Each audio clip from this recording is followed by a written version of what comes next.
it's Sure. I agree with everything Andy said, but it seems a little heavy legally speaking to talk about it conceptually as the amount of the guarantee because no one is ever going to call you and ask for a $15 million or even diminishing amount. Is your obligation, as you mentioned, is the replenishment of the debt service reserve fund in the event that that is expended and needs to be replenished, and Bug Tussle and Hilbert failed to do so. So on it's a little more than $1 million on an annual basis for however long is remaining on the bond term is really what your exposure is. And Andy, feel free to fight me. No, that's exactly right, Mitch. Worst case scenario is 15 million. And to your point, we're replenishing the debt service reserve. And if that debt service reserve funding requirement ever reaches the point where Price County has to fund it for 15 million, I don't know what would happen. It's not going to be that. I think the important thing is that the cap on the guarantee is that, let's say that we have a funding shortfall in debt service reserve over a period of years. Then over that period of years, you might get to 15 million, but there's a lot that would have to happen to get to that point. That cap on the guaranteed amount, you're right. It's not going to be a one-time issue. You're absolutely right. Yeah, but the debt service reserve fund is 1 year's worth of payments is what Correct. how that's structured and how that's set up. So at any point that would be the maximum that Price County has to put it in. Correct.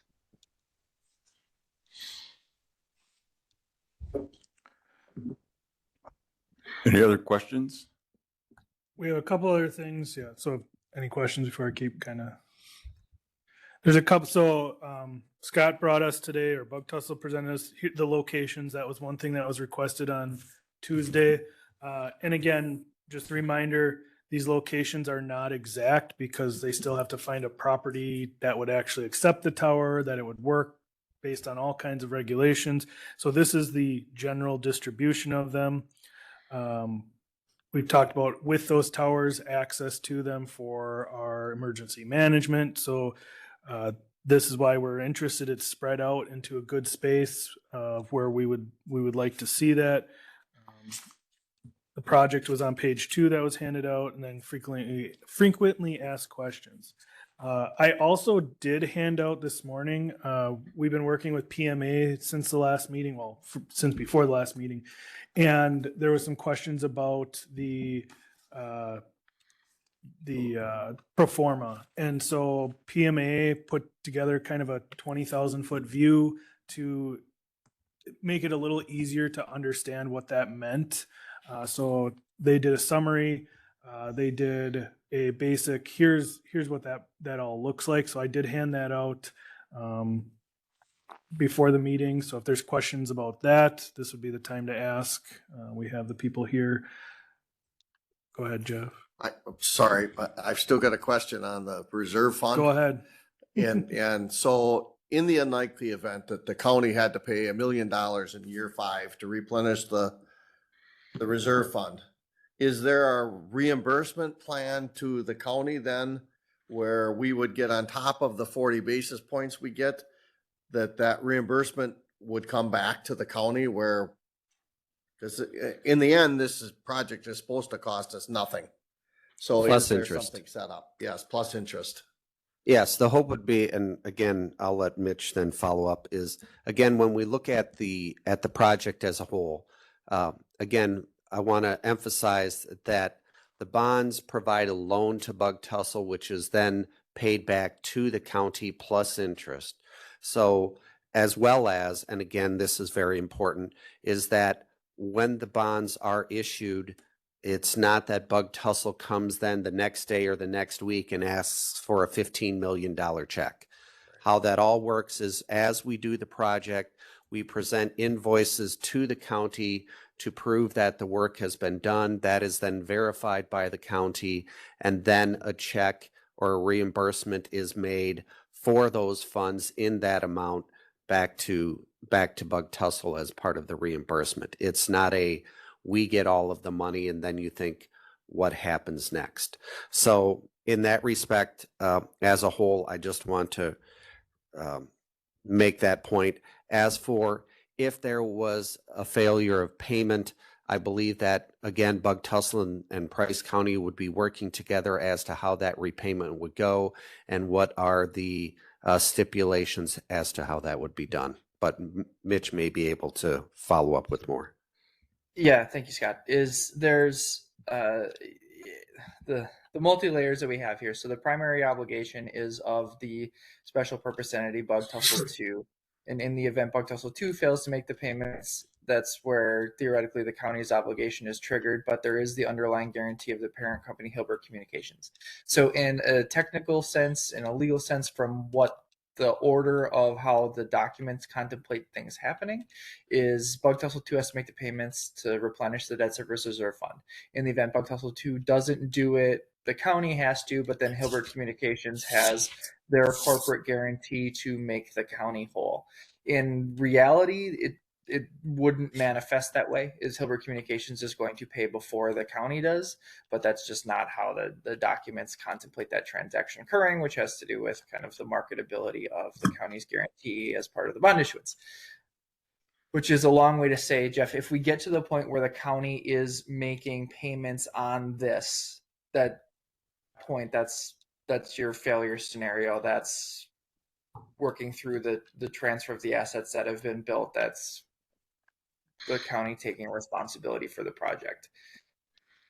Okay, well, I asked that question only because I think that there were some people scratching their heads saying, you know, it's not supposed to cost us anything. Is that reimbursed then if all of a sudden, you know, COVID hits again and we're unable to make the payment, we have to make it for one time? Is there something in the contract that says we'll pay the county back their $1 million that they had to put up? As Mitch had said, Yes. I'm sorry, as So, Mitch yeah. had said previously, what would happen is if Bug Tussle 2 cannot make the payment, then Hilbert Communications would make the payment before the county would. And I know there's concern here because I sense it from a lot of the questions, is we're focusing a lot on what happens if the worst happens. And to be completely honest, there's no way that Bug Tussle or any person that you come into a contract with can give you a 100% guarantee, especially when we talk about capital projects, whether that's building a building or the like. There is a belief that when you enter into a contract or an agreement with a partner, that they will follow through on what they're doing. And that's what Bug Tussle has been doing now for, I want to say, at least a decade. I know we've been in existence for 20 years, but our capital projects is more like a decade old. So I understand the concern from supervisors regarding the project and wanting to have some type of guarantee. And I'll be honest, we can't give you that, but we can give you what our history is and the layers of protections that we've tried to put into place to help reassure counties and supervisors that we're going to do what we say we're going to do. Mr. Chair, if I could again, this is Andy Phillips. Very briefly, there is never ever going to be a situation under the documents where the county is required to make a debt service payment. There is no mechanism to do that. It's a mechanism to essentially replenish that debt service reserve fund. Okay. If that happens, the security that the county has that it's going to be repaid the amounts that the county has to put up to replenish that fund, its security for that is a guarantee by Hilbert, a primary obligation to reimburse by Bug Tussle 2, and a mortgage on all of the infrastructure that Bug Tussle 2 is installing within Price County. I also want to make clear that this isn't a Price County bond issue. This is a 10-county bond issue. And so if the project, for whatever reason, underperforms in Price County, we've got 9 other counties where the project could be performing or overperforming to where it's not going to make any difference that it's underperforming in Price County. In other words, if the subscribers aren't there in Price County, if they fall by 10%, for example, based upon the projections, and this is noted in the PMA analysis. If we're 10% over projection in Taylor County, then it's okay. Then it's fine. In other words, the risk is spread. It's mitigated. It's across 10 different counties. And I think that's important because when we talked on Tuesday, we talked about the efficiencies that Bug Tussle gains in having a 10-county bond issue, where there's also not only a reduction in the costs associated with borrowing, but there's also spread or mitigation of risk to any particular county because again, it's a bigger project than just simply Price County, and I wanted to make that clear.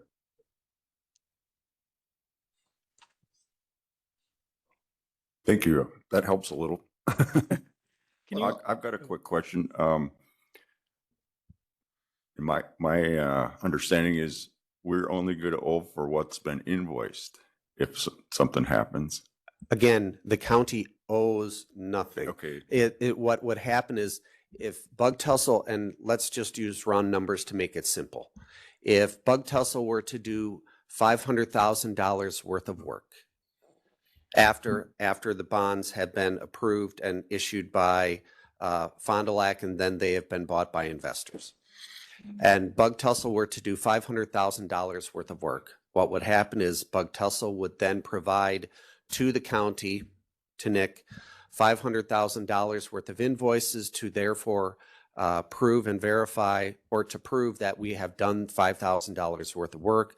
Nick and his staff would then verify that that work has been done and that those invoices are valid, and then a reimbursement would then be sent to Bug Tussle for that work that has been done. Does interest accumulate on just the work that's done, that amount that's being paid out, or is it on the full amount continuously? Is the meter running continuously on 15 million? If When I you- can, Go ahead, it's Nick. no. In a general sense, the interest is not your exposure is, in a literal sense, if interest payments aren't made, can be higher than $15 million. But interest is being paid as the process continues. For the first 3 years, it's the capitalized interest, so that's being funded out of the initial bond payments. Years 4 and 5, we are making interest-only payments on the outstanding balance, and then principal and interest continues beyond that. So interest is paid on an annual basis. So there's not an accrual taking place. There's not a number. But by design, there's not a number bigger than $15 million on the total exposure. In the event of default, if payments are missed and if the interest isn't being paid, then in that sense, yes, it would be accruing, but that's not, it's by design, there's not interest that goes unpaid for any period of time. Now I think I understand what your question was, Mr. Chair. Yes, and Mitch is absolutely right. What happens, and that's part of that capital interest fund, that is part of the issue as well, is that from the $15 million, the first 3 years, interest is paid through that fund in 4 and 5. And then finally after that, Bug Tussle does both principal and interest payments after that. So that fund, that capital interest fund, is there to basically help with the first 5 years till we get enough of the requisite subscribers and work done to therefore generate the revenue. I hope that better answers the question. It does for me. Okay. do you want to address, I know it came up quite a bit and it is your frequently asked question, the first one. I think there was a lot of concern on the longevity of this relationship, because 30 years is a long time, even based on technology. And we talked, I know you guys brought it up, where fiber's been in the ground for 30 years and it's still being used. I mean, there's, do you want to talk about why 30 now? Absolutely. There's a couple different things, and I am more than willing to go through any of these questions and any other questions that you have. We know, again, having been a county administrator myself, that 30 years is not something a county usually issues debt for that long of a term. It's usually 20. Part of the reason why we're asking for 30 is a couple different reasons. One, for a project like this, it's very capital intensive, and therefore to have it pencil out to a rate of return where we can do this type of thing, we need a 30-year term as opposed to a 20 or less year term. What that really comes down to is cash flow and payments. And again, I put in the frequently asked questions, the example of a home mortgage. When you buy a home, you can do it for almost any year term. Some is 10, 15, 20, but most people who buy a home do a 30-year mortgage. And why do they do a 30-year mortgage? They do a 30-year mortgage because that is the best monthly mortgage payment they can make that fits in with all of their other expenses. And that's very similar to what it is here with Bug Tussle, is that a 30-year mortgage allows us to make the payments on the debt, but continue to do the types of things that we need to reinvest, to buy equipment, to pay staff. And so the 30-year helps us from that standpoint, from a cash flow standpoint, to be able to do what we need to do and to be able to do the project.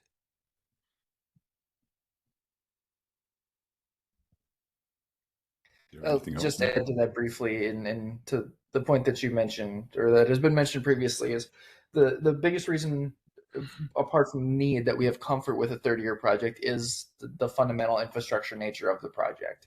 Is towers and fiber aren't going anywhere. As the electronics change, sure, there's going to be upgrades that need to be made within or on what's located on the towers and what's sending light through the fiber. But at the end of the day, is the fiber itself isn't going to change until technology improves such that the speed of light is no longer the gold standard, and towers are going to exist insofar as people want connectivity on the go through cellular networks. So it's the assets have a very, very long shelf life, well in excess of the 30-year period that we're talking about here.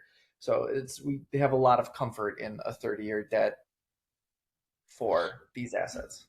Yes, Mitch is correct in the respect that many of you have probably driven around and see towers that have been around for decades. And the fiber itself, I know in Marathon County, they have fiber that they've been dealing with that has been around for decades as well.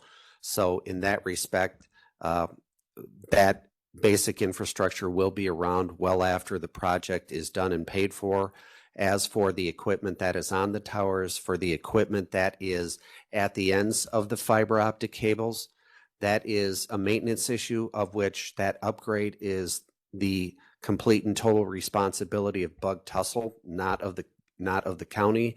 We don't expect the county to put money towards that type of maintenance, towards that type of upgrading. That is our job as Bug Tussle, of the owner of that tower and of that fiber. Going to the map with the towers, there's been a lot of questions on. So now we kind of generally know the location. Can you explain like why, for example, in the north, Park Falls doesn't have a dot? Is it, that's where our population is. So there's a whole slew of factors that come into how we locate towers, where we put fiber. So there's a variety of different things that go in there. Some of that is our areas already being served by another provider.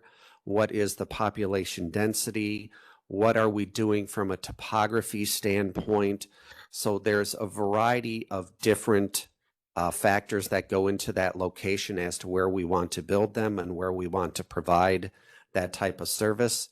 The other thing that I kind of put in the question is that I know there may be some supervisors that are wondering, well, how come you're not putting it in my area as opposed to another person's area? And again, the answer comes back to not only is it those location factors, but we also have to think about Bug Tussle would love to put towers everywhere and fiber everywhere. That would make that project incredibly large, but even if that were the case, you still have to start building somewhere. So there's always going to be someone that's not going to be first. There's always going to be someone that's going to be last. And what we would love to do is, this is the start. If from our partnership, the county decides that they want to do more with Bug Tussle, we're happy to do more. Yeah, more specifically, if we want to talk about why there's not a dot in Park Falls, a significant motivating factor in our tower placement is the needs of national cellular carriers.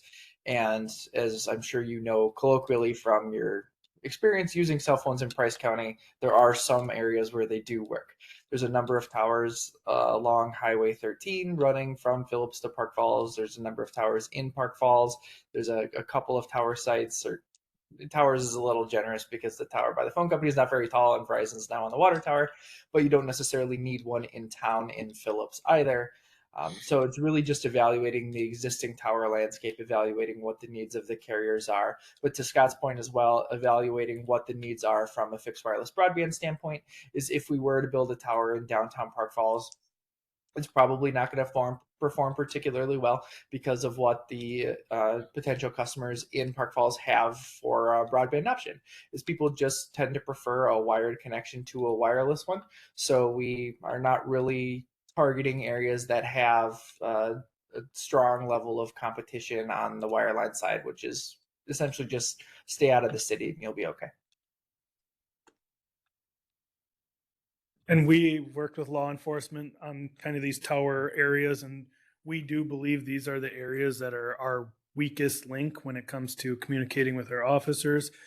We talked a little bit about on Tuesday, there's emerging technology. That doesn't mean we're not going to be using the current technology, but there is going to be additional technology with our radios, whether it's they can also use LTE, so it's a backup, but we're always going to need power locations to hit, especially the Pike Lake area, west of Park Falls, west of Butternut, and then the southern Price County area. So we've worked with a bunch of groups. Again, on the county side, there's an emergency management need. On a citizen side, there's a cell phone need. There's a broadband need. There's really the infrastructure need. Without some of the infrastructure, the BEAD grants are going to be very difficult. Like Scott said, there's a first and there's a last to get the money. Doesn't mean we're not going to get some of the BEAD money, but if you don't have the infrastructure in place, you don't look as appealing because you have to get the middle mile to that location in order to just do the BEAD project was more the spidering. So if you look at the maps, it's cool. There's a middle mile, and from that middle mile, you spider off. Well, if there's no middle mile, that project is much bigger and much more expansive, and it's not as appealing to that first tranche of like, let's get this out to the citizens. So there's a lot of things working with this project that are secondary that aren't talked about. And Nick, you make a good point in the respect that BEAD is focused specifically on the last mile, the fiber to the home, fiber to the premises. And for those providers that want to do that, if there is not a middle mile network or backbone there, then the provider is going to have to provide that before they can provide the last mile to that home or premises, which therefore increases the cost of the project and makes it more difficult for those projects to pencil out for providers. The other thing I would say take a look at, because I think there's been a lot of discussion about the what if, and I don't want to call it the negative, but what if the failure, what if this, and we're not talking about what the positives are for what if this goes through and what we are going to gain from it. When talking about the what ifs, what if the failures, if you look at the PMA analysis, the 10,000 foot view on page 2, they do go through all those numbers that we gave you, which is a lot of numbers. And if you've never read a performer, if you don't know what that means, there's 1 or 2 paragraphs here that say, what does this mean? And it talks about if they hit their numbers at this percentage, it'll be successful. And so then it actually links to the next page of like the probability of success. And then it's all okay. Is where it starts to get not okay is when they really take it to the extreme of like, no one signs up for internet and they had to build all these things.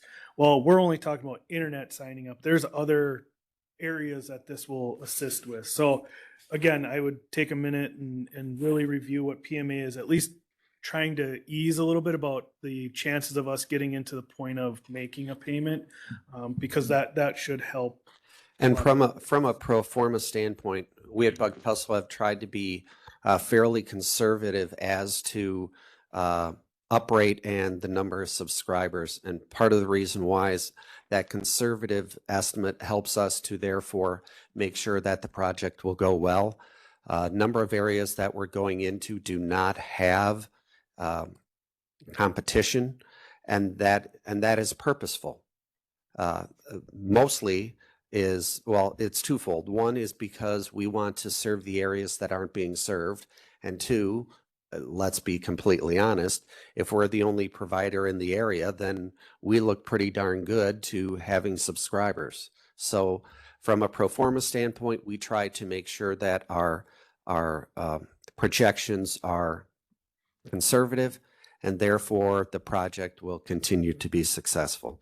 And as Andy had said previously, as well as in this analysis, is remember that this is a 10 county project. So therefore, if for some reason for the first few years, Price County does not reach the level that it did, then there's still the stability of the 9 other counties that if they do well, the project still goes forward and continues to move forward. It's only, again, that helps to spread that risk not only to Price County, but the other 9 counties as well. And that's a good point. I've seen 2 other counties that's working with PMA, and theirs is the same analysis. It's not like ours is super positive and the other 2 are iffy. And so we'd be supporting. It's like you said, there's a conservative look at this. All of them are supporting each other in the worst case scenario, but right now all of them work individually on their own. Correct. And we have to, and again, we look at this. This is an important project. And if Bug Tussle cannot make its commitments, how does that reflect then if we want to go with other counties to do projects?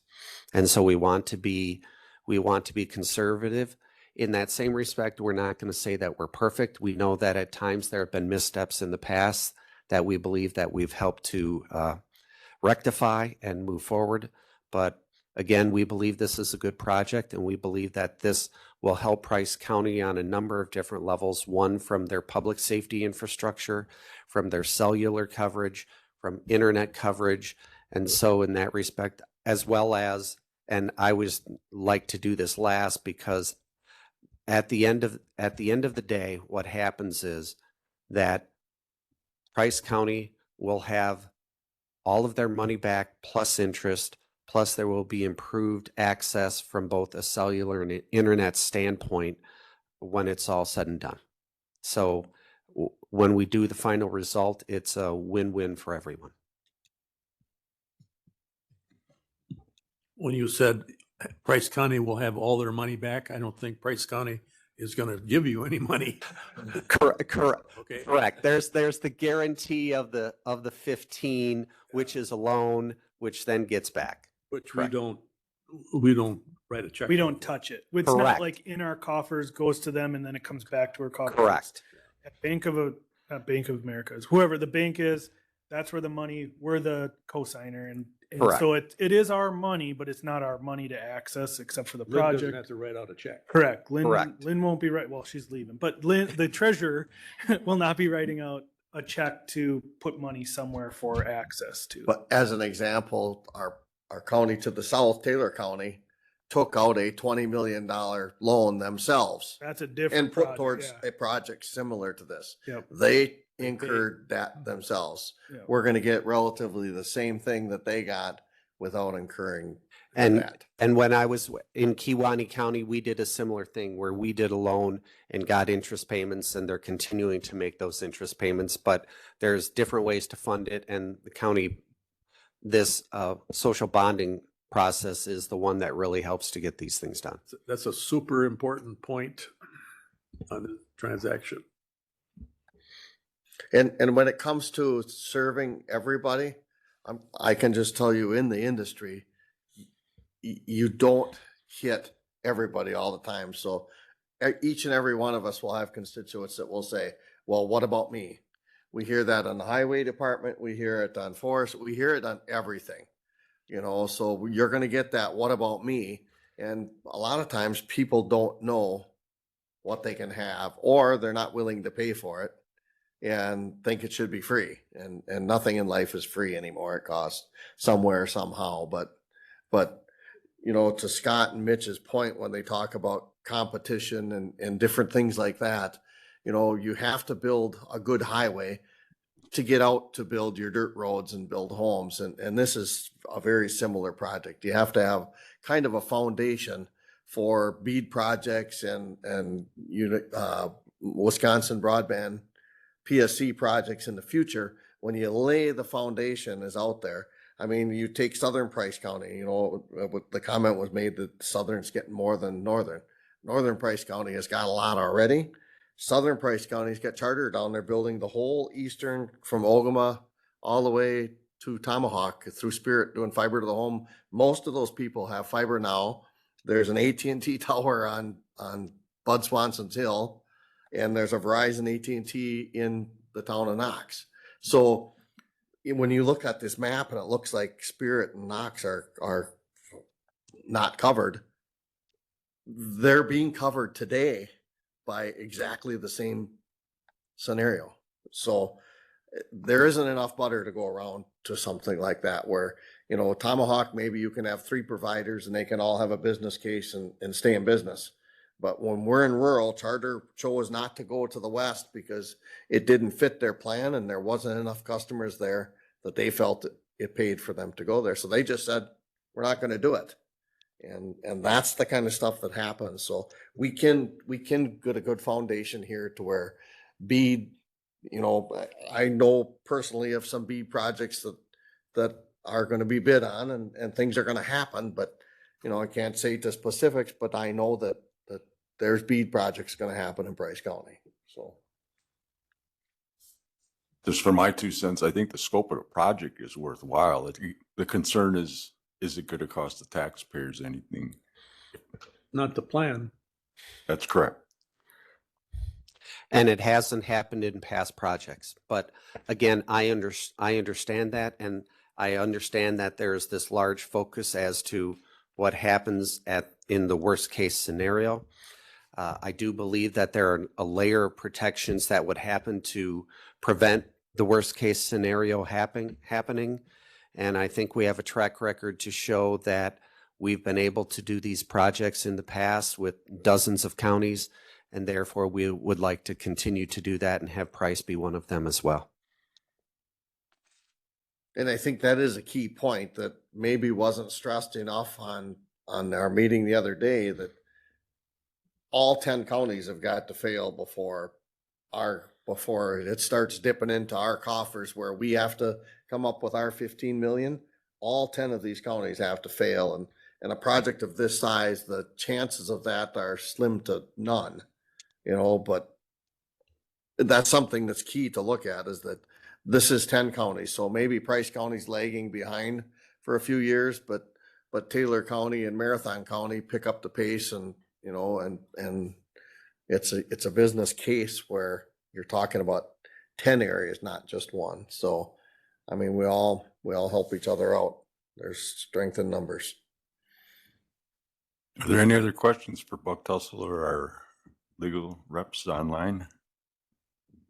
The only question I had, and Andy brought this up Tuesday, was at the board meeting, are we going to want a closed session available for legal counsel? Like if there's very specific questions that we don't want Bug Tussle to hear or that we need assistance with, we can amend the agenda now for Tuesday to give us that ability. Yeah, let's have that option open. We don't have to use that line item if we. Right, we don't have to use it. Andy, are you still able to call in? Either me or Ben. I've got to look at my calendar now, but yes, one or both of us, and we had talked about being there in person as well. So why don't we circle back and talk about what presents you would like to see on Tuesday, and we're happy to accommodate. But yes, if we use 1E for the closed session, that would be fine. Don't use 1G, but 1E, and then we can certainly put it on there. And Mr. Chair, to your point, if we don't utilize it, that's great. Okay, let's plan on doing it, assuming, well, I'm not going to use that word, but first it's got to get through this committee. We need a vote today. We might not need you, Andy, on Tuesday. So there's no other questions or comments. I would entertain a Thank you, motion. Mr. Chair. Thank you. Would entertain a motion to approve this resolution forward to county board, full board. I'll make that motion. I'll second that. Okay, motion by Parkstrom, second by Erickson. Any discussion? Or should I say any further discussion? Hearing none. All those in favor signify by saying aye. Aye. Any opposed? Motion carried. Mr. Chair, I'd like to make one comment. Sure. We need to get this out to the rest of I our was board going members. to, It was already sent. I Gene just mean, sent it. It's really important that I they all have a actually copy of this in their hand before made the a note meeting. that everybody should have. More than that morning. I mean, they need to have a copy. now. Exactly now. Yep, Yep. so the PMA, I sent it to Jean as we were speaking and asked her to send it out, so it should be out no later than midday today. She's got a lot of election follow-up stuff she's working on. And then I also have engaged PMA, so if we do go forward, they can also assist us further. This resolution is for just a simple majority, and we still get another bite at the apple at the full county board Full meeting. county Correct, board. today it was just a simple majority to get it to the board. At the board, though, it takes 3/4. 3/4 of the whole, not of present. So It would that- probably be good to have these people online for our meeting as well, for any questions. I'll see what Eric's schedule is, yeah. Anything else regarding this item? If not, we'll move on to, go ahead, Larry. I would just like to say that I'm glad this didn't end up just being this committee decision. I'm happy that it's going to county board for the entire board to vote on this. I agree whether you're for it or not. I think we should all take a look at it. Thank you. There's nothing further regarding that. We'll go on to county administrator, item 4 on the agenda. All right, thanks, Scott. and Yeah, I'd like to thank Scott. Mitch and Andy and Ben. You don't need to stick around for my Look forward to speech, seeing my you, boring talk, you know. or at least hearing from you Tuesday. Interested as I am, I think I will sign off and say thank you all, and I look forward to seeing you again on Tuesday. Thanks, Andy. Very good. We've got like 5 different county board meetings. At least right now, law does not allow for human attendance, so. Yeah, Okay. sounds good. Yep, Call me if thanks you for need coming. anything. Thank you. All right. Number 4, we're back. County administrator, financial reports. You should have gotten those. I'm going to bring them up on the screen. Should have got them by email. Should also have them in your packet. It's the one that's landscape, so left to right with the logo on the front. Oops. Excuse me. First page, we're just under 60% through the year. As of right now, nothing's jumping out to me. Nothing's come to my office from Carrie to say, hey, we need to be watching this.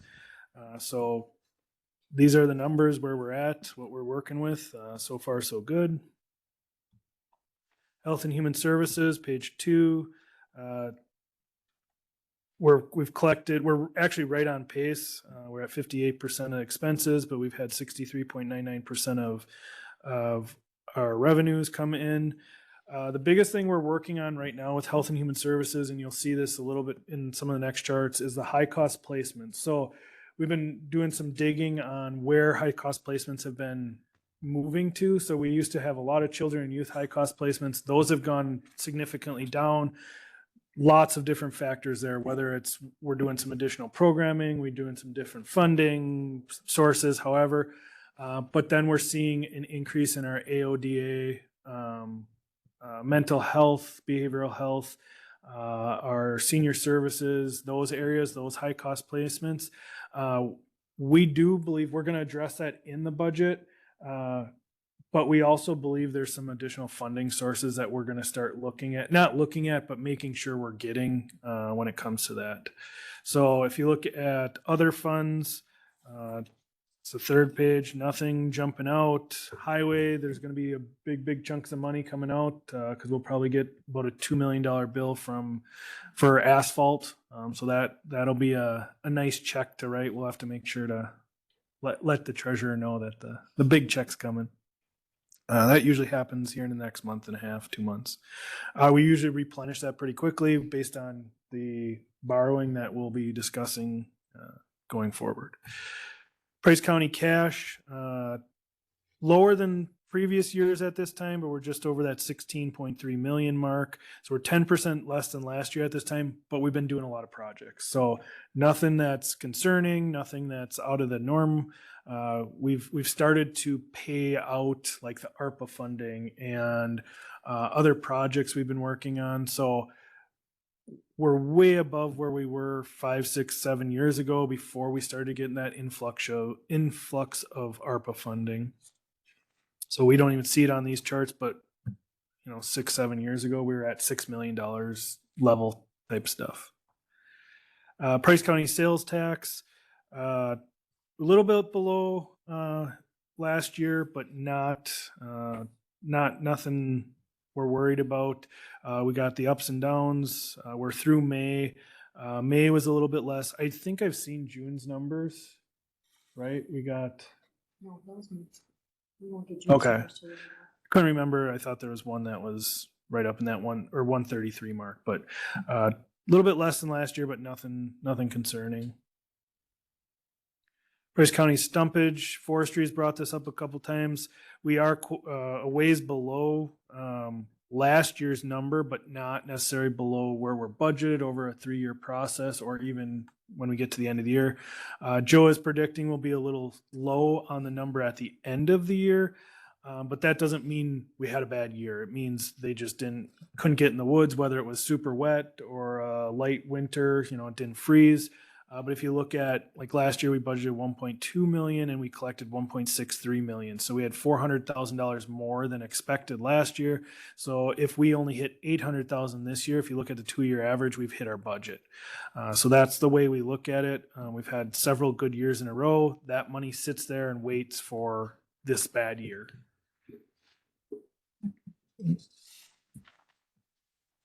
Tax delinquencies, again, Lynn kind of brought this up. I do the warning every time, you got to be careful of the percentage, what that looks like, because if you have one large tax delinquent property, a mill that pays $50,000 a year is 25 properties that pay $2,000. So number of properties is tough to look at. The total amount can be up and down depending on one large property. I know it doesn't affect this number necessarily, but we've been having some good luck on payees for like the mill in Park Falls has been really consistent on catching up, which is good. Nick, Go ahead. you talk about a large taxpayer from like the mill behind us Mhm. here. That's moving into a nonprofit. Potentially, yep. That's up to the assessor and based on what they're The assessor makes that determination. based on whether- state statute. but- Yeah. Just because you have a 501(c) does not mean your property is tax exempt. So I had this discussion with Cindy Chase. She's the one of the many assessors in the area. And there's this misconception that, cool, I opened a 501(c)(3), I automatically, everything I do should be tax exempt. That's not necessarily the state statute. So you have to fall within a property tax exempt category. So basic ones are churches, right? That's just there. Schools there. Yeah, towers. There's a couple areas that, like, cool, that property based on what they do there, not because a nonprofit owns the property. So I could have a nonprofit and buy 10 properties. That doesn't mean the activities happening on that property constitute that property to be a nonprofit. So if I was a nonprofit and I bought the factory that's working as a factory, it's still going to be taxed as a factory. So the bigger payers, what happens is when they don't pay, like Lynn said, schools are made whole, techs are made whole, municipalities are made whole. We're holding the debt, right? We're holding the negative balance. When they make their back payments, sometimes we get interest, depending on how far late it is. We always get some interest, but when they pay it, that makes us whole at the time. If a property does get reassessed for less or taken off the property tax, it doesn't mean we collect less or the schools get less. It means it's redistributed to the remaining property tax payers. So if my house all of a sudden goes off the tax roll and I normally pay $2,500, they would take what Elk collects from me and it gets distributed to my neighbors. What the county gets distributed to the whole county. So everybody's taxes go up a half of a cent, right, for that small amount. Like I said, Park Falls seems to be doing well on their payments. I know there's some changes in that. They just had a court case where there's an eviction notice and due pay for current individuals utilizing that building. So we'll see how that goes. Lineite paid 3 years out? will be starting.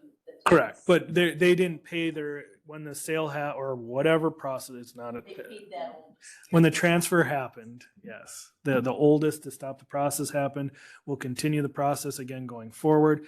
Even if, okay, that goes back to your nonprofit. Even if it turns into a future nonprofit, that does not mean past taxes are written off. The owner of the new owner owes those past taxes. That's why when you buy a house, usually you put that in the sale as like all current taxes need to be up because that was the old owner's profit that they would lose out on.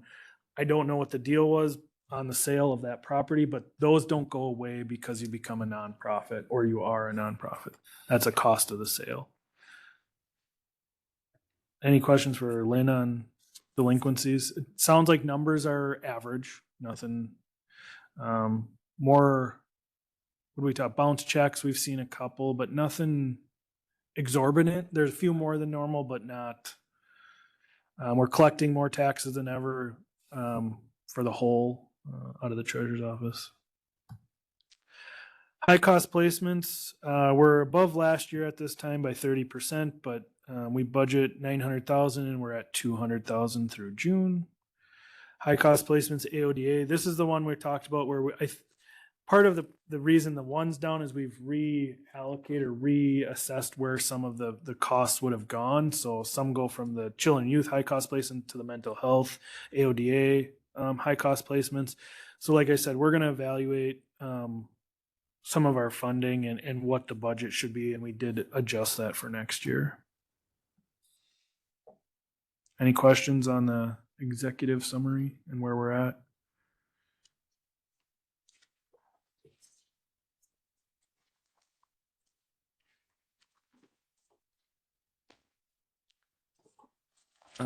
B. So B is the reallocation of debt proceeds. And the reason this one's on here is whenever we approve debt, just because we accept the debt does not mean we can, our office or the office that received the debt can reallocate it to a different project. So you approved, I believe it was $45,000 last year for some equipment in the sheriff's department. That equipment we reevaluated and ended up with a reduced cost piece of equipment. So instead of 45, I think it ended up at 15 or somewhere in that 13. So we want to know today if you want to use that to just pay down which it's already paid down, but the debt gone, or do you want to, since we've already borrowed from it, we've already collected from the taxpayer, how would you like to reallocate that remaining money of that portion of the debt? And we talked to the sheriff's department, there's some additional equipment that they're looking at, and that's kind of what we were talking about today, or we've thought about. So Bobby is here to talk about, there's some cameras, like Flock cameras. It's a product that, I can't remember the cost per camera. I mean, Bobby can talk about it, but what it does is you put them in strategic locations throughout the county. They're connected to a network of cameras. So if you become part of the network of cameras, gives you access to it, and it'll identify vehicles as they go by. So if you have a missing child and you know that there's a license plate you're looking for and it's coming out of Minnesota and they believe it's going up to the UP, all these cameras along the way could be trying to identify that vehicle, and then you'll get a message saying that vehicle's in your area, or the person in Minneapolis will be like, get a message because they're on the Flock system. Hey, this camera identified them in Taylor County or Price County. Several counties around us are starting to use this system. So I don't know if you want to talk about what you're proposing for that remaining debt funds. I have a quick question. Sure. So is this something that we decide at committee level, or Yep. So this would just be a committee reallocation of the debt. So this it is, ends here? this is administrator point B? Correct. That's where Yep. we're at? Or Yep. B? Reallocation of the debt proceeds. Okay. Good morning, guys. Thank you for having me here. So as Nick was saying, what we were, we had gone through, we had purchased a drone platform that we feel it fits our needs for search and rescue and things of that nature. And that was about $14,000 that we had used to purchase that drone. What we're looking at now is, with that additional money, potentially purchasing 4 flock cameras. And again, as Nick described, these are cameras that we can program. They will capture every vehicle that is going by that particular location. Very high resolution, where we're able to obtain license plates from that. So much so that the program also allows us to say, well, and I'll just use a real world example, the homicide that we had earlier this summer up in the city of Park Falls.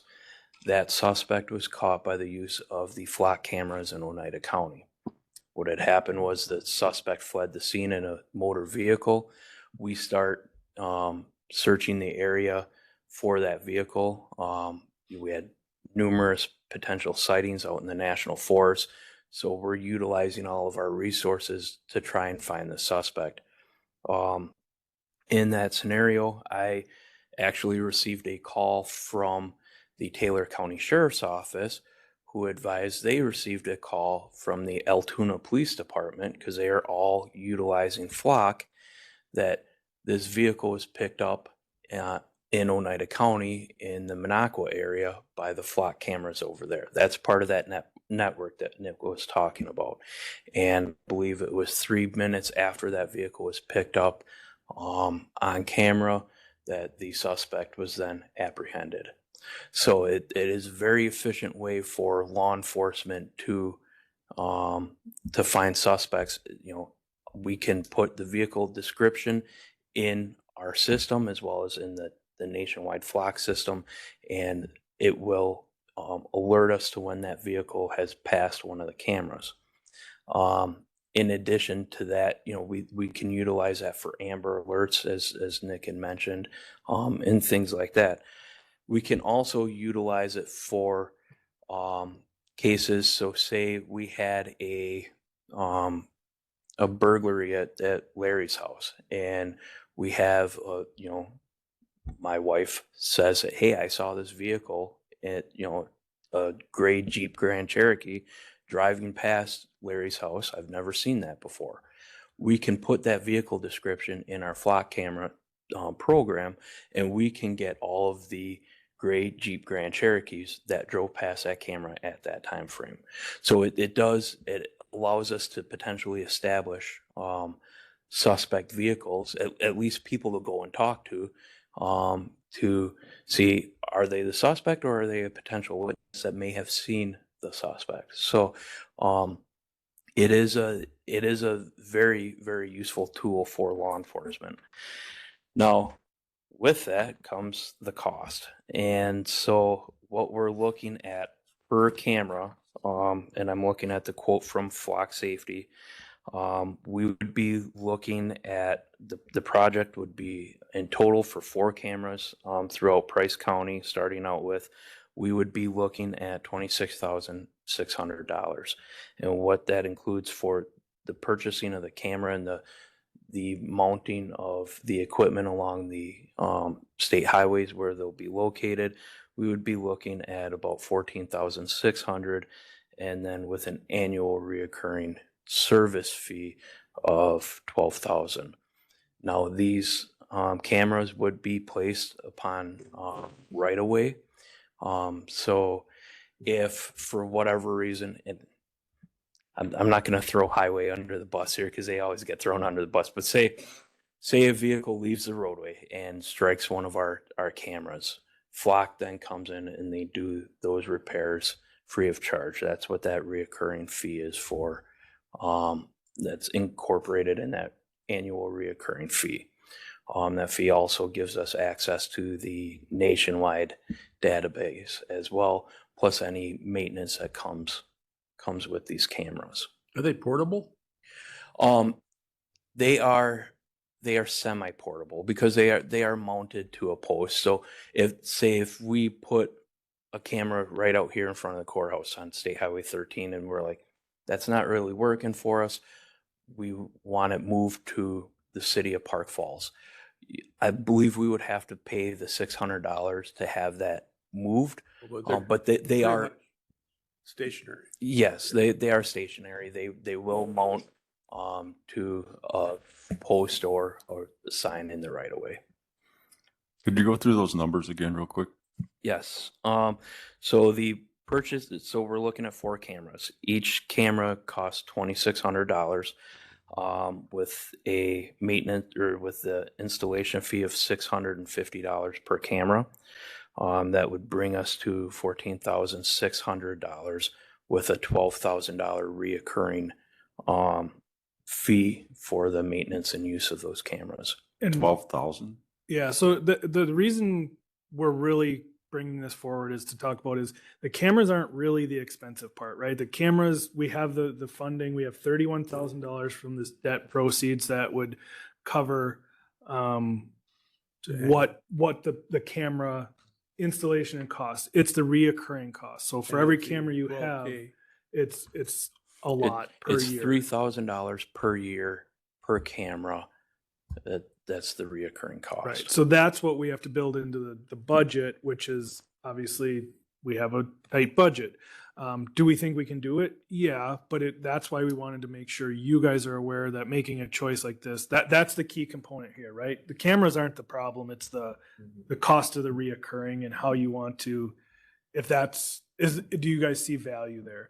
Do you want to talk about there are other law enforcement agencies surrounding us, like who uses them, or Yes. we don't want to give away too much because obviously this is I mean, they are an investigative tool, but yes, we do have agencies within the county that are utilizing these, as well as counties adjoining us that are utilizing them, and local police departments that are utilizing them. So basically what we would be doing is joining that network with them, where, you know, we can utilize their cameras and their information as well as they can utilize ours. Are these put in a confidential location, or is it?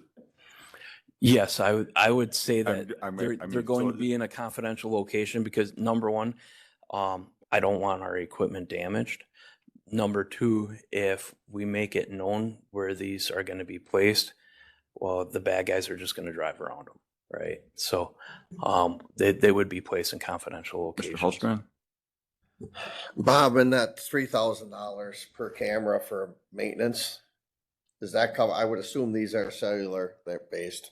They run Yes, via they are. cellular, so that monthly reoccurring fee is part of that $3,000. I do believe so, yes. Well, Yeah, But it's a year. 3,000 a year. 3,000 a year. So not per month, within yeah. that is, you know, I mean, like my Realtree cell cam things, I get 2 of them for $25. But if I try and take a picture of a car, it's a blur. Mhm. You know, so these are going to be a little bit more and probably a better plan. So, you know, Yeah. $3,000 a year. Half of that is the plan to connectivity. The other Right. half is to replace if damaged. I believe there is Providing we get connectivity updated there, service. we- So if the camera gets outdated, that also gets, you don't rebuy a camera. Correct. You're, Yep, you're in the network. they continue to maintain those cameras. They update them as needed. And yes, I do believe that the Okay. I have a question on why 4? I mean, is this something we could go to 2 and see how it's working? Why the reason? and the reason why we chose 4 is because initially I would love to have cameras on every street. We But talked him off the ledge already once. Doug. Come on. so the reason why we chose 4 is because when you place these cameras, what you wanted, these cameras are gonna they pick up the best picture as a vehicle is driving past it, right? So say on State Highway 13, we have north and south traffic. The one location where we would have the cameras, we would have one camera facing north, one camera facing south. They can potentially pick up traffic driving towards them, but there's an issue with that, and not every state requires us to have a front license plate. So the front license plate is really what we're looking for, right? But the other thing is it may just as Jeff said, it may just pick up a blur if it's coming towards the camera. They're designed to pick up vehicles traveling away from So the you're camera. not talking 4 different locations? No, I'm talking 2 different locations with 2 cameras per All right. location. I told him to locate him at all the Quick Trips because everybody goes to Quick. Right.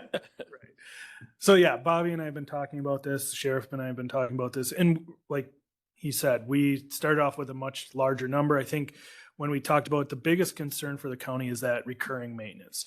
We understand there's a value to it, but when you go from 4 cameras to 8 cameras, now 8 times $3,000 a year, it starts to add up. Valuable tool.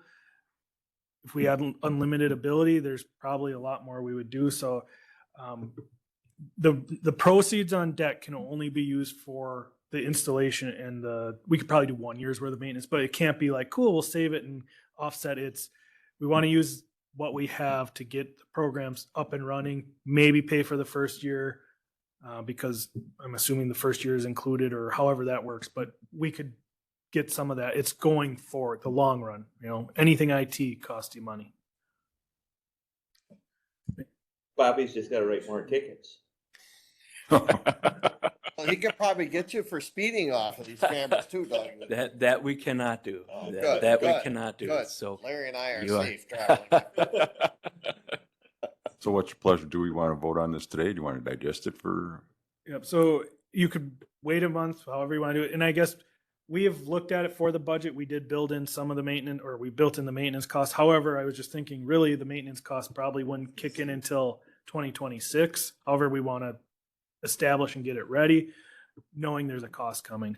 What's the commitment as far as if we put them in now We're paying the and maintenance. we decide a year from now we don't want to, is there any kind of commitment we're I don't. obligated to? No, I don't. I think it's just that year-long commitment that you had already paid for. Yeah, so we'd get a year covered with the installation. We have it built in, so we'd really be ready going forward. Maybe even we'll worry about that later. But it's more of the long-term cost. Is that something you find this valuable enough for us to work through the budget to try to find this cost? So is this passing it on to the full board? Is that all? No, this would be that. This is a reallocation of those proceeds. So that's the committee's responsibility. It's 'Cause that we already approved, We've but we approved- came in under budget, so. So we can cover this 26, the 14.6 in the 1 year would be Yeah. covered under this. Yep. So we had 45 for the drone. The drone came in 15 or under. We have that at $31,000 left for this debt. Now we have this on all of our projects, right? So TJ does a $500,000 server. He comes in at 497,000. We just save up and there's little chunks of 3, 4. So it doesn't do any good until we get more. This one just happens to be larger. This committee's responsibility is to reallocate that debt. So it just would be a motion to say, so we have documentation for the auditors that we've reallocated the debt proceeds. Mr. Politic. Mr. Chairman, I would make that motion that we take the relocation funds and use them for our flock cameras. 4 of them. I would second that. Okay, second by Bergstrom. Any further discussion? Okay, do we need to have a formal motion in writing? Like, There's a motion and a second. You just have to vote yes, and he's get the permission to go after that. okay, It'll be in the meeting. all in favor? Signify by Aye. saying aye. Any opposed? Motion carried. Thank you guys very much. Yep. Got Doug thinking one on each end of Hay Creek Road, right? We already got that, Jeff. Yeah, I know. Okay. Next item, Nick, is 4C budget, the fun part. Yeah, so I told Carrie this morning, if the budget's bad, it's Carrie's fault. If it's good, I advised her really well and we got to this point. So no, Carrie did an awesome job getting ready for this. We've talked a couple times on where we are and what we wanted to present today. This is definitely a preliminary budget, a draft, however you want to say it. We got several months to go. to make sure we're where we end up, where we want to be when we get done.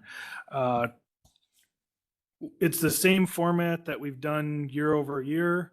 The only thing different is Carrie put her name first instead of mine this year.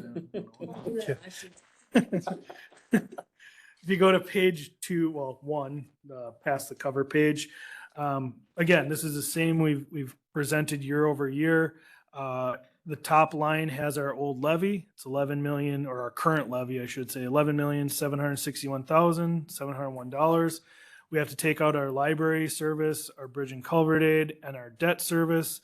And then we add in it's personal property aid. It's, don't worry about it. It's the state reallocating some, you'll see it come out later. But that gives us our operating levy. So we have the ability to levy $7.7 million in operating costs. Our levy is obviously a lot more than that, which is 11 million, and that's because of the things we can go above and beyond our levy. If you go to the next section, you see that personal property aid come right back out. So it goes in as our levy ability, and it comes out on the bottom. So there's an adjustment there. The next one is the utilities aid. And I don't know, we'll have to check into this, but future, we may need a motion to accept that that phase down for the aid. We did it last year. It was actually $6,000 last year because we had a catch up. We had 3 years worth of catch up. I can't remember if this goes for 2 more years. There's something there. It was a utility plant that closed that we got aid from, and now we can accept that aid of $2,000 a year. The TID adjustment, that's 0.002%, so that's $154, very, very little. The next one is net new construction. So what this tells us is the county had 1% growth of new construction, not purchases, not growth in, like, Nick's house went from a value of 200 to 300. This is someone saying I had a blank piece of property and or I built onto a piece of property that, or my home that created new taxable construction. We've historically taken this. This is one of the only areas we can raise our levy by. So eventually we'll need a motion to accept that $77,395. What this does is saying, instead of everybody, so Nick currently pays $1,000, Nick's neighbor pays $0. They built a structure. Now we can charge Nick's neighbor $1,000. That's where you can increase. So Nick still pays $1,000 and the neighbor pays $1,000. Where if we don't accept it, Nick's neighbor pays $500 and Nick pays $500 because you reallocate the old $1,000 levy, not the new. So we always recommend taking it. We've historically always taken it. It's done by a motion. Some of the assumptions we're using this year, the biggest assumption was with health insurance. We know we're going to have to, we looked at a small increase. Well, we looked at an increase. We ended up making a small increase because we believe that Taylor Family Clinic will save our health insurance quite a bit. So we had a 3 week kind of general look. I showed it to a couple people on last Tuesday. In the first 3 weeks, we saved over $10,000 on our health insurance plan. And what that is we had individuals go there. The county paid $90 instead of them going to general practice, the Aspirus Marshfield, and being billed the same amount. So the bill at Aspirus or Marshfield versus the bill that we got, between those services, it was 25 individuals. We saved just over $10,000. I think it was $11,300 in 3 weeks. It's been slow there, as in it was the first 3 weeks. So I think there's going to be a potential, a nice reduced cost to what we would need to be collecting or paying into our health insurance. That's a huge savings. So we did build that in rather than going, cool, we pay $2 million right now. They're recommending a 6% increase, which would be $600,000 or $300,000. We're now going to say we only need to increase $400,000 because we know tailored should have a large effect on that. We don't have the detail for you today. We can go to more detail later, but in the next section, across all departments, we had an increase of $391,442. that's the result of like the wages that we did this year, because we know we approved a plan that was greater than the amount of budgeted going forward. We could cover it this year because we started the wages later, so we had the money. We set aside that money, but we knew we had to set aside more next year. Health insurance, high cost placements, we moved some money. So across the board, there was $400,000 of items. The flock cameras, right? That's $12,000, things like that. We looked at, okay, we need to offset some of that. Again, the tailored was on top. That's 200. That's a big chunk of it. Sales tax, we've been under for a long time on that. We've done very well being conservative, so we use that number like we've done historically. We went up $70,000.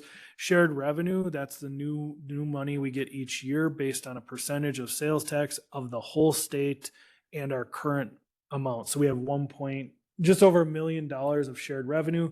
We take a percentage of that the state says, and that's what the state's going to give us an additional shared revenue. So that'll be approximately I 44,000. thought that number was bigger. We got 400 last year. Right. Now this is the annual increase. This is the annual increase on our $1 million. That's the first time in years, right? Decade? Correct, right? So we got a large increase. All municipalities got a large increase last year, and now we'll have a continuous increase, which we've never had before. So this is a new number, which in the future we could probably put it up in the top, which is the operational levy increase, because really it does go towards that. Something to think about. Doesn't matter. One other area on Appendix B, you'll see later, we did hear from Friends of Fred Smith, and we've been giving $5,000 historically. They have asked for an increase of $2,500 towards the restoration of the statues. That was the only one on that list, the nonprofit that we saw or was looking for something. So the subtotal of ins and outs and increases is $279,722. So right now we have a generally balanced operational budget. We again still have a lot of work on our end to be moving some stuff. We use some assumptions to get there that we'll be working through in our office going forward. The big decisions that need to be made this year is, so on Appendix C, which you can flip through later. This is our debt. Historically, so in 2023, we had $3.7 million in debt payments. You can see we retired 100,000, 400,000, 394,000, 2 million, 330, 300,000, and then a $5,000 adjustment. So that's all that's retired. We're going to recommend, and then in the next one is the approval of the $3 million that you guys said they could do projects up to $3 million. We're recommending $3 million of debt. It was approved on resolution 3623. So we owe that. Then we have the pending resolution. So this is what we would do every year. So if you compare it to the retirement, so if you go to the second retirement, it was 404. Next year, we're recommending to do that same one, so reinstate it, which would be 405,000. The one after that, so levy offset of 115,208. Last year was 105. So interest payments are a little bit more than they have been in the past, but it would be replacing that. The 700,000 replaces two of them from that top retirement, the 394 and the 339. So that's kind of we're just saying maintain the old debt we had, except for that 3 million you have on resolution 36-23. Last year it was 2 million. So it's 3.1. So you guys approved under going to this year's project list is $1 million of additional construction. That was at 16 miles? Correct. Or just going forward, an additional bigger project. So $3 million in projects. So that's where our debt service went up significantly from prior year. So it went up just over $1 million in payments of prior year. Now, when we get to the bottom, it's not as bad as you think. So it's going to be a levy increase, but because our equalized value went up, the cost per thousand on your house actually goes down. We'll get there. But in general, our debt service has gone up $1 million compared to prior years. We have some strategies, again, we'll talk about. The next area is library services. So this year, the libraries have turned in 379,717 in reimbursements. If you go back to the first page, they did 257 the prior year. So that's increased about just over 100,000. But even with that, you'll see again at the bottom, there's a lowered levy amount. Well, I'm just Go ahead. making a comment, and correct me if I'm wrong. It's higher because that's figured at 100%. That's what, so yeah, so in the So past, we have to, typically we've been given 70. Does that have to be voted on to be, or is it? yep, so you have as a board, you would have the option to adjust that number down to, so in our plan, it says up to 100%. Statutorily, we have to do a minimum of 70. And So that's what we've done. Yep. So before there really wasn't a choice to be made because they just handed in 70%. All of the libraries handed in 100% this year. All the local libraries, out of town libraries, they still are at the 70%. All the local libraries have handed in 100%. So Park Falls, Ogama, Phillips, that's where the increase comes from. In the end, you can choose that to say instead of 379.17, you only want to reimburse 300. So lower by Well, 79. it's based on percentage. Yeah, and that's, we would have to figure out what the percentage, but you could say, I don't want the levy to go up by 120,000, I want it to go up by 0 or 100 or 125. The minimum is 70. We could go with 100, or we could go anywhere in between 70 and 100. Correct. And we'll get through the whole budget to show what the effect of that increase is before you can go into detail later. Yeah. Bridge and culvert aid, that one went up substantially year over year. So that one, again, uncontrollable. You guys pass resolutions. Any municipality that's participating in the bridge and culvert aid, we collect from them only to reimburse on those culverts. So that went up 100,000 or 90. It went to 98,000. If you look at page 1, it was 38,000 last year. So there's an increase of 60,000 there based on the resolutions passed. So the total levy for next year would be 13,152,235. That's a $1.3 million increase year over year. So it's 11% more than the prior year. Operational levy, we only increased by 0.68%. The library levy would increase us by 1%. The bridge and culvert aid increases our levy by 0.31%. And where you're seeing the biggest increase of the 11% is that those additional projects you chose to do or approve for highway. So that went to 9.59% is what that debt in the highway increase was. So we like to break it down so you can see where the major effect is. Carrie's got I found an error. Bridge and culvert aid is actually 0.51%. Oh, slightly more. But it's 0.5%. So you can see where each area affects the total amount. Now this is where the equalized value is the main change. So if you look at 2023, we had an equalized value. It changed by 186,207, which is 8.92% increase. So in the end, our mill rate does go up, but it goes up 0.15 cents, so 15 cents.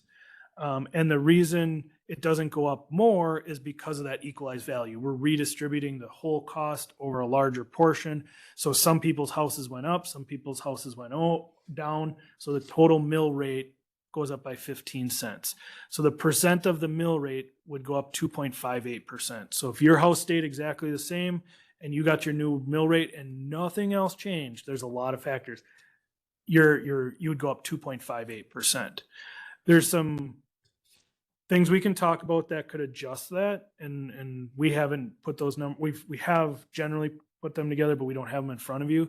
So one Brian brought up is the library service. You could reduce the percentage. If you look at the total, that's not going to make a big difference, right? The library was a 1% increase of that number. So if you go down by 15%, it's not going to change that 15 cents. It's going to go to 14. It's not going to make a big difference. What we had talked about, if we're not in the appetite of accepting that 15-cent increase, we can spread out the debt that we increase that $1 million. So we can say, instead of doing a 1-year payment on that extra $1 million, that increase, we can spread some of that payment out over 2 years. So you do say $500,000 this year and $500,000 more next year for payments, but we still get the money. The money's in our bank account. It's just the payment spread out. Like if you buy a car, you spread it out, lower payments you get. If we do that, it's $18,000 more in interest. So you pay more in interest. That's the cost of choosing this. And then your levy actually goes down, or your mill rate goes down a negative 11 cents. So the big issue here is your debt, right? How much do you want to pay interest to the bank of 18,000 and lowers everybody's mill rate by 11 cents per thousand? Or do you, that's the question. It's less about the little, it's the debt. The debt's the big one. And how we want to make the payment. The payment over 2 years gives you a negative mill rate. It still makes your levy go up, right? We know we're going up by $1 million, but the payment doesn't go up by $1 million. So you actually reduce that levy increase by $500,000 or slightly more, depending. We not approved spending that money every year, so. It'll catch up to you next year. Yep. You're not going to the top of the mountain year one. You're going to the top of the mountain over 2 years. So next year you'd have that extra $500,000 payment, but then two extra, right? So if you don't do it this year, you're gonna get to it next year. So do you want to rip the Band-Aid off this year and increase by 0.15, or do you spread it out and reduce by 0.11, and then next year you're going to go up by 0.2 or 0.15? By paying more interest. Yeah. Or do we find other places within the budget? Well, operationally, you don't want to, because you'll never get that. Operationally, you don't want to, because you'll never get that money back. Once you go away from operation, state says gone, can't touch it. So operationally, you don't want it. And again, operationally is only 7 million of that. We spend 28 million total. So every dollar you take off operationally also is going to affect any grants, any reimbursements. It's more than 1 for 1. Your debt is where the increase is coming from. I don't know. That's your major increase. And we approved it a year ago. We knew this was coming. It's just, how do you want to spread those? Do you want to spread the payments out, pay more interest? Do you want to not? Historically, we don't get thousands of calls when we go up. I think last year we went up the same thing, about that 15 cents per thousand. We don't get hundreds of calls going, what the heck are my taxes? We get it more when there's a reassessment of a whole municipality. We get it from the same people every year. We're having some reassessments. There's some reassessments. And there's also the other things you gotta factor in is there's school referendums and stuff that's gonna raise. And Yeah, we're not the only bad guy. the ones that complain to when taxes go up is the county. Oh, Correct. Look at it. Correct. The rest of them might have gone up, but we'll get the blame for it. We sent out. Jeff. Sorry. Like I said, the debt is the question at hand. Now, you're right. We talked about the library, the bridge and culvert can't do anything about. We've approved resolutions. That's a program we do. Operationally, again, it's not going to help you long run to try to reduce something there. So last year, interesting. So last year we went down 80 cents per thousand. So a lot of you received an increased tax bill because your schools or the tech college went up. So we went down by 0.8 last year. This year we're saying let's go up by 0.15. So we're still not even at the rate we were 2 years ago. Again, another way to talk to your constituents about it. Historically, we're still below 2 years ago. We could put a chart. I think we've done that in the past. Yeah. Kind of where the mill rate was and how it's, if we increase. So the whole question then on the debt service is either pay it on schedule or extend it and then pay more in interest. Correct. Which then lowers the mill rate. I know from a personal standpoint, I've always wanted to pay debt off early. Well, one thing too, I hate mill rate because we can't compare Price County to other counties, but yet the WCA does it really well in their little green book. What's the mill rate of every county? And when you look at it, we're towards the bottom.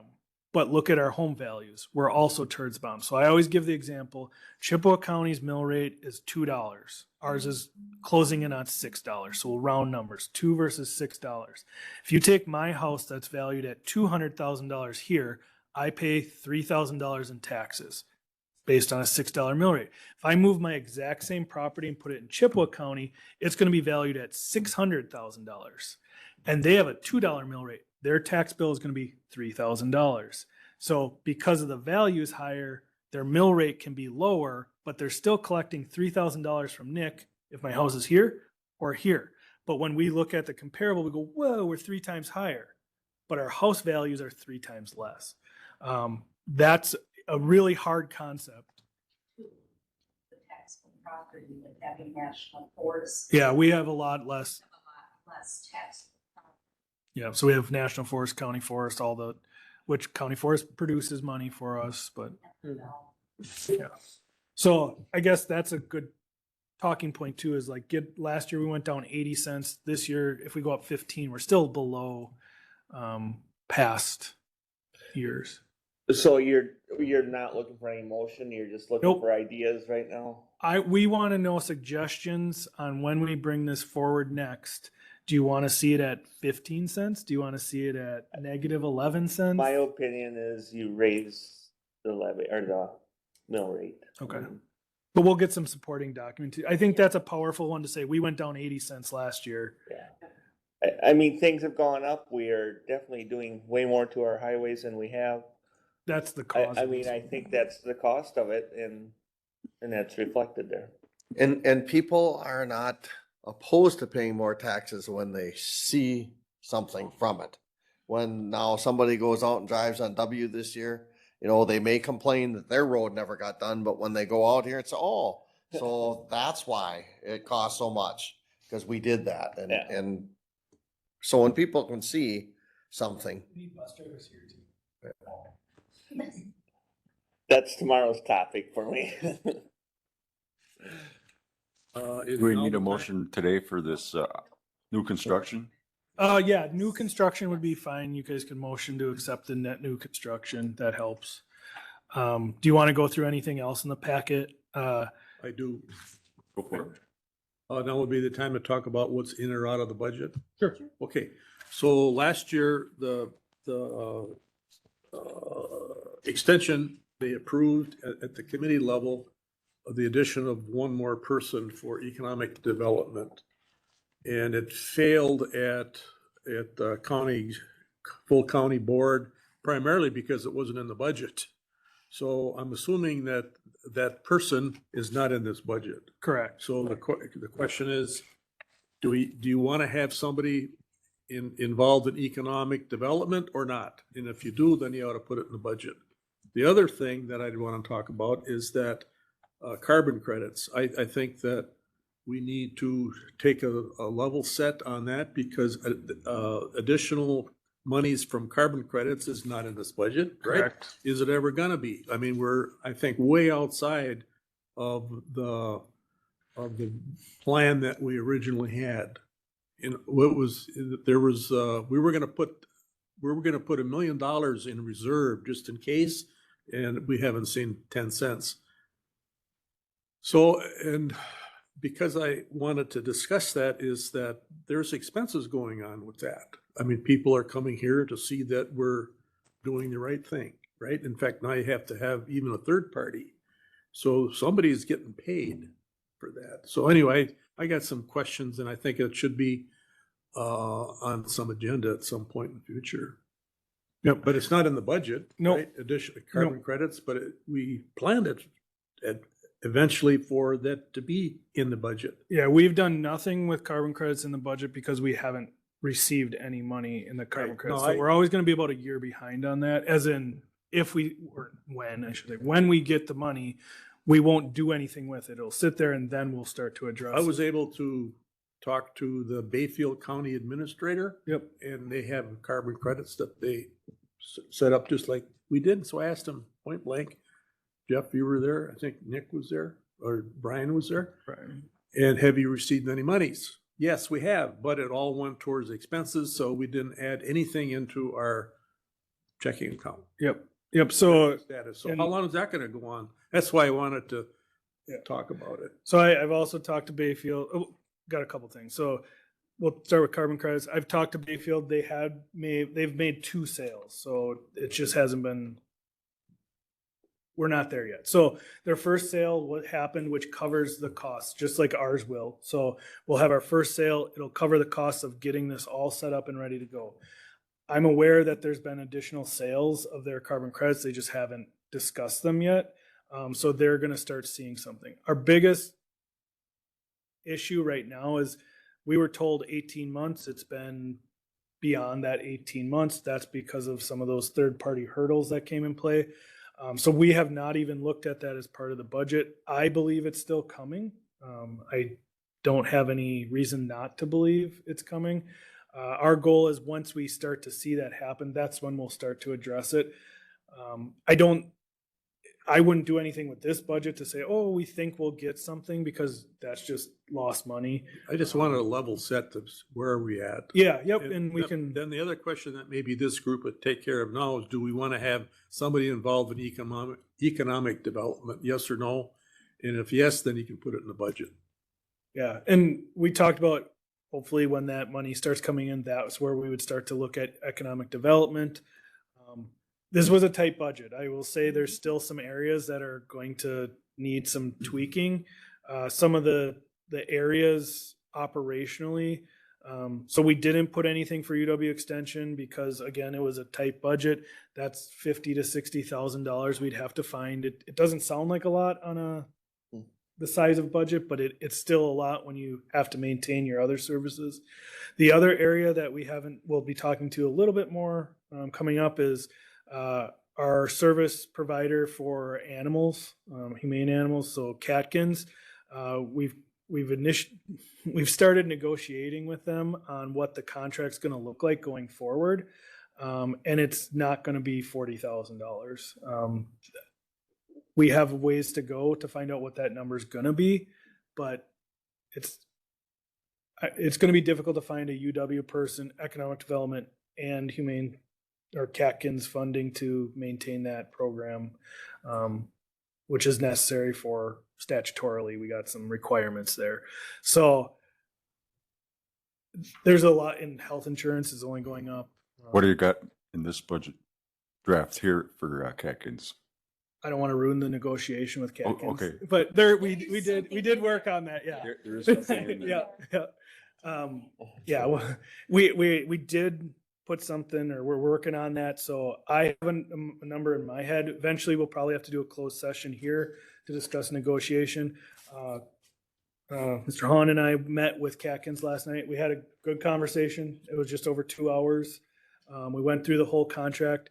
Really, the general contract, and I know we're a little not off subject because it's on the It's on the agenda. agenda. We're Yeah. just getting ahead of ourselves. Everything in the contract, I believe you and I felt comfortable with agreeing to, except the total cost. So they're going to come back with a different strategy number. We didn't put any number out there yet. That's why I guess I didn't want a number. I just wanted to. we have something in there. Yes. Hopefully, in my mind, it's enough. It may not be in yours and theirs when we get to the table as a whole. But I had to start somewhere. It's not worth you guys sitting in on 2 to 6 hours worth of meetings until we've come to something that at least gets us in a realistic room that we can sit down. We'll do the pre-work and get you there. So going back to the budget, so nothing we can, based on discussion, is UW something we want to look at? Carbon credits, there's nothing you can do until we find out more about it, but I agree we can have a meeting to say where are we at with that. We do need to get a resolution on how to spend that or how to allocate it when it does come. What was the other one? Okay, those two. Catkins is covered until we find out what the number is. the flock is covered, cameras. Oh, and on general debt, there is a list. I believe Jeff, you asked about this. Beyond, it's like our debt payment one. It's the results of the casino night. What do we call it? Put the coins in the bucket. Where you can see we integrated what the board felt was what they would prefer for borrowing. It's highlighted in red. When the stuff that was closest. So the board felt strongly about a third squad car, so we included that. They felt strongly about a additional truck in the highway for $350,000. There was very little want for additional road work, so it sounds like the board in general feels strongly like, hey, we're at this 3 million, just over 4 million with other stuff. We feel like this is a good number right now to continue to increase that today. Forestry, there was a trailer that everybody felt strongly about. Aging, there was a van that you guys really felt strongly about. So those are the ones that we integrated into the borrowing for this year.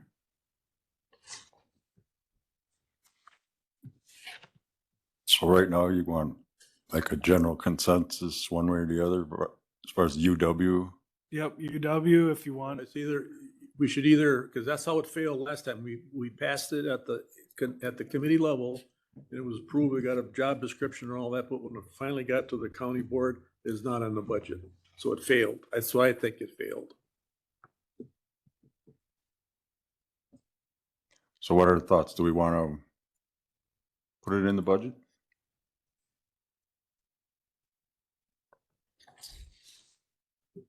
If you want to wait till the full board when we discuss it, if there's more interest at that level, we can deal with it there too. But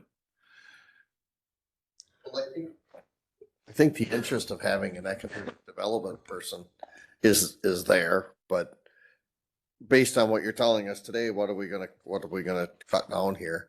And it comes down to one of two places, basically, debt, or we fund the library at their 70%, and there's our 100,000 right there. but you can't use that money. So that is above and beyond the levy. So if you reduce the library, that doesn't come to us. There's no impact to the county as a county. It impacts the taxpayer, but it does not. So that impact- 1% that we just voted on to use that 1% capital construction is 77,000 additional revenue, right? Yep, and we use that towards wages, health insurance, all kinds of stuff. That it gets eaten up quick.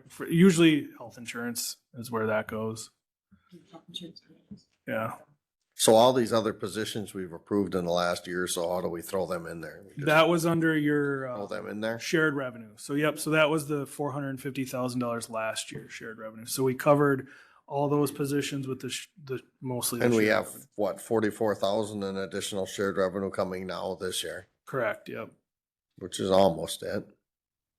But we use that for, again, health insurance, which went up, wages, which is going up, because we had to cover the wages that approved last year or this year that were underfunded for next year. Oh, so that's assuming a 3% wage increase. Yeah, we're also including a wage Sorry. increase going forward, You didn't say that. but we're still covering last year's too. So should we keep it in mind, bring it to the full board, and So maybe we'll wait and make see a list of what, yeah. how we do with Catkins? Yep. So net new construction would be one. We'll keep this list that what Alan brought up just now, economic development, and the UW extension. We'll have a meeting in the future about carbon and where we're at with that. That doesn't affect the budget. Doesn't sound like we want to do any additional above and beyond what we're currently doing for highway. It sounds like rip the Band-Aid off on the debt, and we'll make a chart that says last year we went down 80, this year we went up 15. Anything else you can think of for the budget?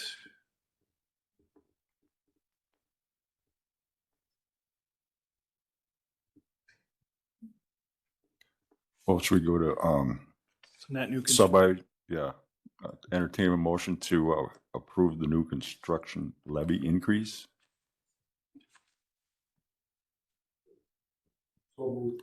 Motion by Polachek, Second. second by Bartstrom. Any discussion?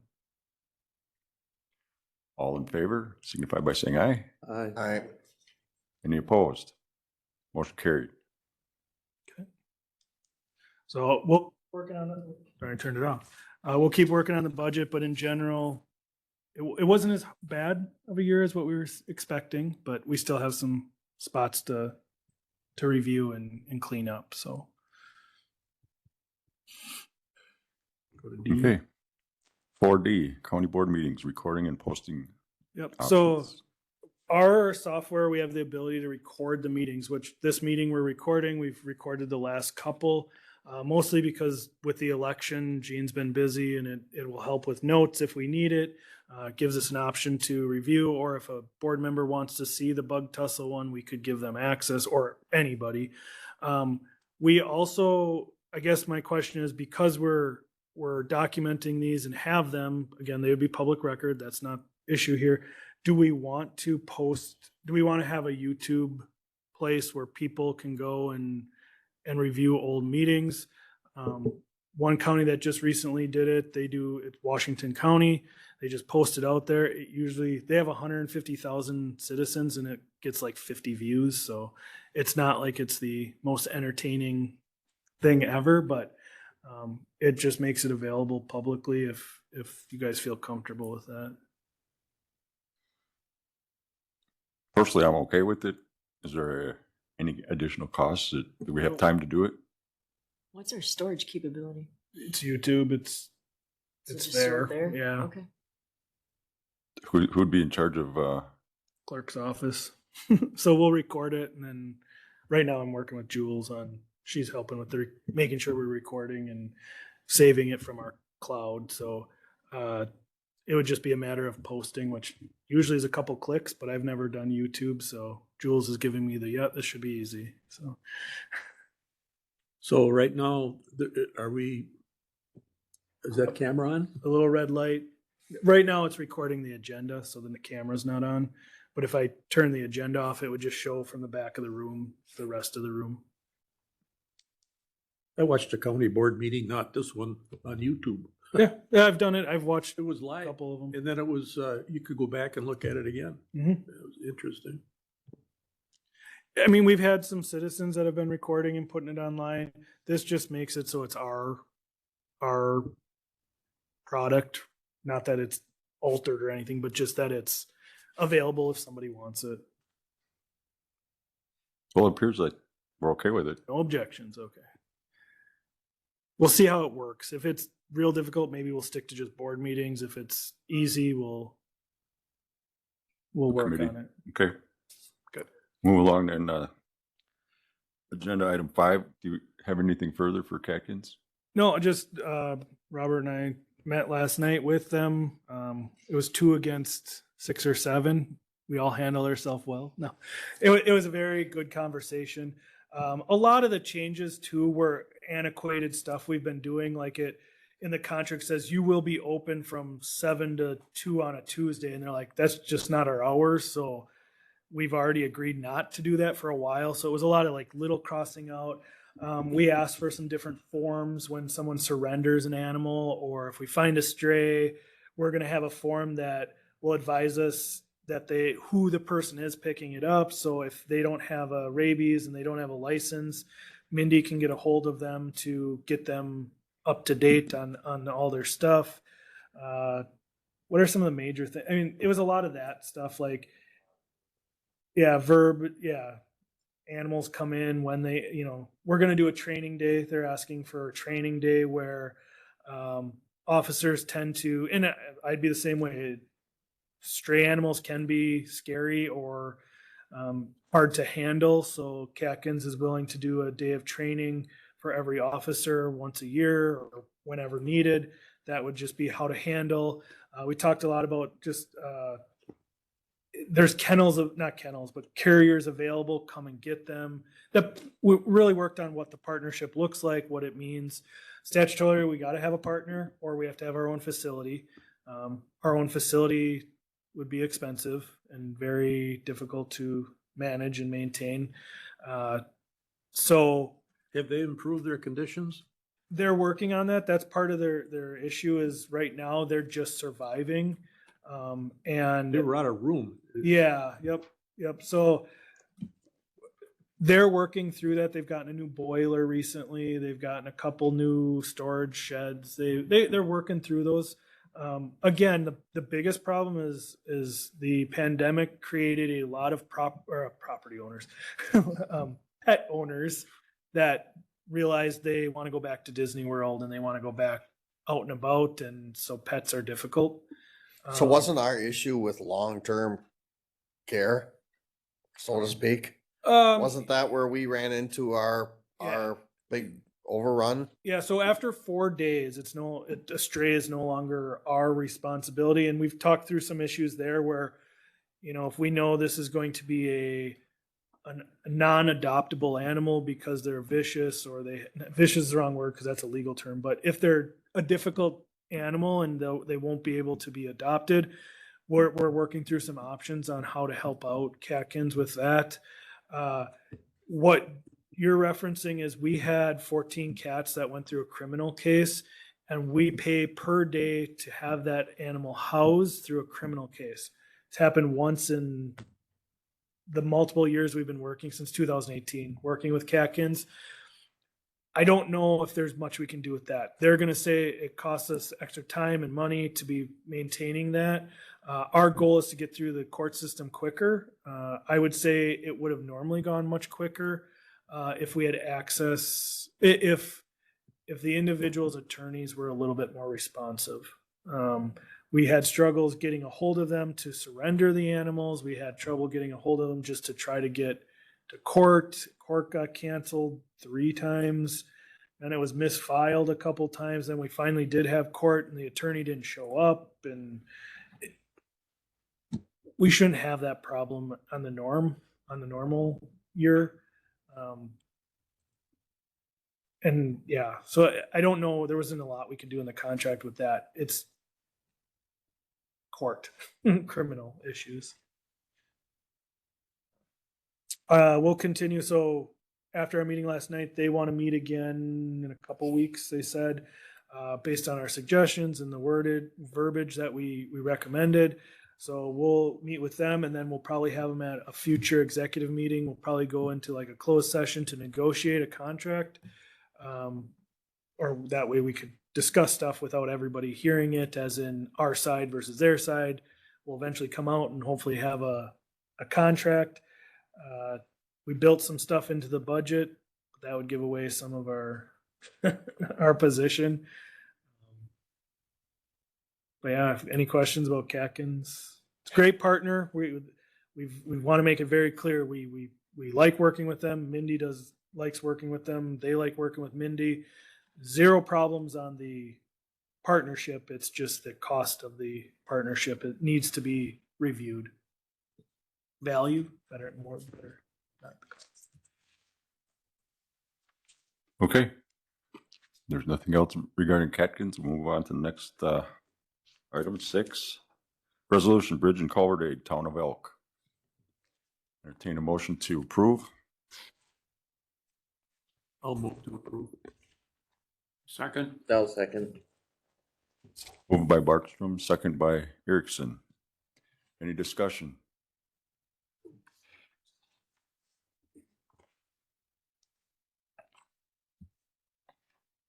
I hear none. All of those in favor of passing resolution Bridge and Culvert Aid, Town of Elk, signify by saying aye.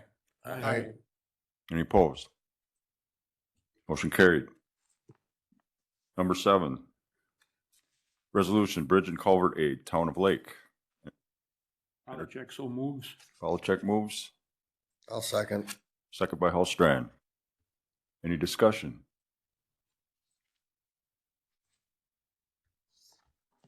No discussion noted. All those in favor, resolution Bridge and Culvert Aid, Town of Lake, signify by saying aye. Aye. Any opposed? Motion carried. Item number 8, resolution Bridge and Culvert Aid, Town of Worcester. I entertain a motion to approve. I'll make one. Erickson, motion, Second. second by Polachek. Any discussion? Hearing no discussion, call for approval of the resolution, Bridge and Culvert 8, Town of Worcester. All those in favor, signify by saying aye. I, Opposed? Motion carried. Okay, number 9, we discussed taking care of number 10, monthly vouchers. Entertain a motion to approve. I think they've gone around. Looks like everybody signed them.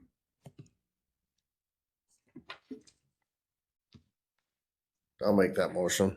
Motion by Hallstrand, Second by Polachek. second by Polachek. Any discussion? I got a couple questions. Treasurers, it might not even been in there, but it has to do with spending money. There was a 22,000 and some dollar for sick leave expense. It's, like way over budget. What was that about? Oh, because last year when we did the budget, we had moved, Marina was in the Office of Administration budget, but we moved Marina to the treasurer's budget within the budget, but within the behind the scenes in payroll, it wasn't posting. It was still posting to ours. So that's a one-time Okay, For it's the just year. transferring. transferring it from the Office of Administration budget to the treasurer's budget. Okay. And just a question about the virtual staffing. Is that for the retiring position of the in the deeds office? Was for over $8,000. Let me look it up quick. I'll let you know. Yeah, that would have been like MyTech or Quest. Oh, could that be that twice a year we pay for the nobles? No, they're not, it's not called virtual staffing. Well, I can't get into the system. Let me look. We'll get that for you. Okay. Any other discussion regarding vouchers? All those in favor of approval signify by saying aye. I, Any opposed? Motion carried. Vouchers approved. Date of next meeting. So we want to do it before the next board meeting, which is the 17th. So the week of the 9th through, I have it on the 10th in my calendar, if that works for everybody. I guess I already filled it in. September 10th and October 10th, Gene said. Do those both work? September 10th? and October? The 10th, yep. Can we pick a different date, different week in October? October. The problem with October is the board meeting's on the 15th. So you could do like the 1st, October 1st. Is the first okay with everybody? October 1st? For an executive? Yeah. Yeah, that's good. Everybody else okay with that? Today I am. October's Okay, awful we'll go long with ways that. away. September, I may or may not be here on the 10th, but Okay, September 10th is the next one. the next one, and then October 1. Yes. Yep.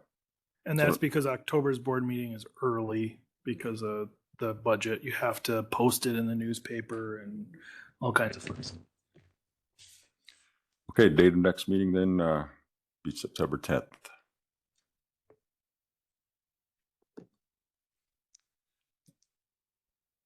Next item is the closed session. I entertain a motion to go into closed session. I'll move to go into closed session. Motion by Bartstrom, Second? second by Polachek.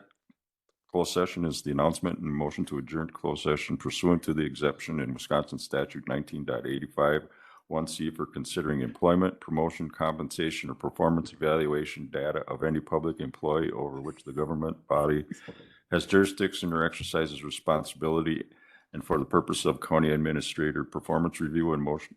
Okay, then the next will be motion to return to open session. So this time we'll go into closed session. Did we take a vote? No. Has to be a roll Okay, call. I'll call roll call vote for going into closed session. Yes. Yes. Yes. Everybody's in favor. It's unanimous. I